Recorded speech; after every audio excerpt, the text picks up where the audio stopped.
क्योंकि मैं Commonwealth country का सिटीज़न हूँ और क्योंकि मुझे यहाँ पे रेजिडेंसी का राइट है, तो by law I am entitled to vote over here.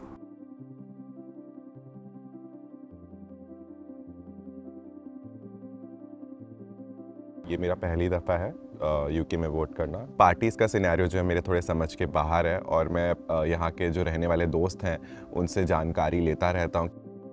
मैं जब यूके आया था तो मेरी कोई ऐसी नॉलेज नहीं थी, बट जब से मैं यहाँ पे हूँ मैंने काफ़ी नॉलेज गेन किया है। I have been following the politics. हम यूके में हैं तो हम पोस्ट देख लेते हैं जो आ रहे हैं, घर पे लेटर्स आ जाते हैं to vote, who to vote. Colonial Raj के हैसियत से हम पे हुक्मरानी की है, तो कुछ कारनामे उनके वहाँ पे भी थे, कुछ यहाँ पे भी हैं, तो थोड़ा बहुत पढ़ते पढ़ाते आए, कुछ यहाँ आके भी पता चला।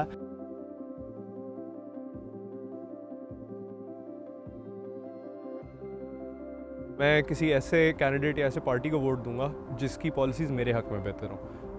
मेरे हक़ में बेहतर होने का ये मतलब है जिसकी इमिग्रेंट्स के मुताबिक पॉलिसीज़ थोड़ी ओपन हो, ताकि मेरे जैसे और जो स्टूडेंट्स आ रहे हैं या जो मेरे जैसे स्टूडेंट्स आए हुए हैं उनको नौकरी लेने में आसानी हो। मेरे लिए इन्फ्लेशन जो कि यूके में इस वक्त है बहुत ज़्यादा, वो बहुत इंपॉर्टेंट है। हाउसिंग प्राइसेस पे थोड़ी सी मैं रिलैक्सेशन देख रहा हूँ जो कि इस वक्त बहुत एलिवेटेड है।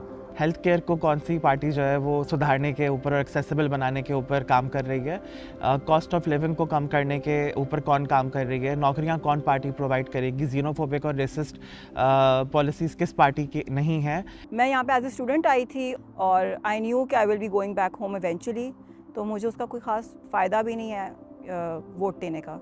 इम्पॉर्टेंट इश्यूज़ को उठाए ऑन अ ग्लोबल स्केल, और जैसे कि गाज़ा का इशू है। If Ukraine is important, Gaza is important as well. कुछ पार्टीज़ जो हैं काफ़ी ओपनली एंड मतलब रेसिस्ट भी हैं और इम्पीरियलिस्ट भी हैं काफ़ी उस थॉट प्रोसेस के अंदर। तो मेरे हिसाब से मैं इन इश्यूज़ चाहूँगा कि वो पार्टी ये इश्यूज़ को ध्यान दे। सेफ्टी जितनी स्नैचिंग हो रही है आजकल, जितना वो हो रहा है, सो उस पर कंट्रोल। इतना सारा टैक्स दे देते हैं, फिर प्राइसेस इतनी ज़्यादा हाई हो गई हैं कंपैरेटिवली जब पहले से, ट्रांसपोर्टेशन रेट्स इतने ज़्यादा हो गए हैं। ट्रांस राइट्स या ट्रांस लोगों को जो है वो अंडर द बस थ्रो किया जाता है और जेंडर रिकग्निशन के मुद्दे के ऊपर जो है वो कोई तसल्ली बख्श काम नहीं हो रहा।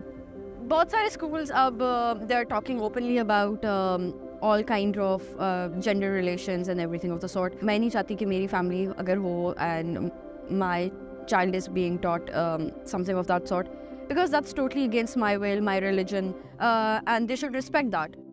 बेस रेट था उसका स्पॉन्सरशिप का, कंपनीज़ जो ऑफ़र करती हैं आपको उसका रेट बढ़ा दिया। तो मेरे लिए तो कोई ऐसी यही पॉलिसीज़ मैटर करती हैं, क्योंकि मुझे अपना फ्यूचर अगर यहाँ बनाना है तो मुझे एक जॉब चाहिए जो मुझे स्पॉन्सर करे। जिन कंपनीज़ के लिए मैंने काम करना है वो रिलक्टेंट है मेरे जैसे इमिग्रेंट्स को नौकरी देने में, क्योंकि उनको पता है कि 38,000 पाउंड मुझे पे करना पड़ेगा उन्हें।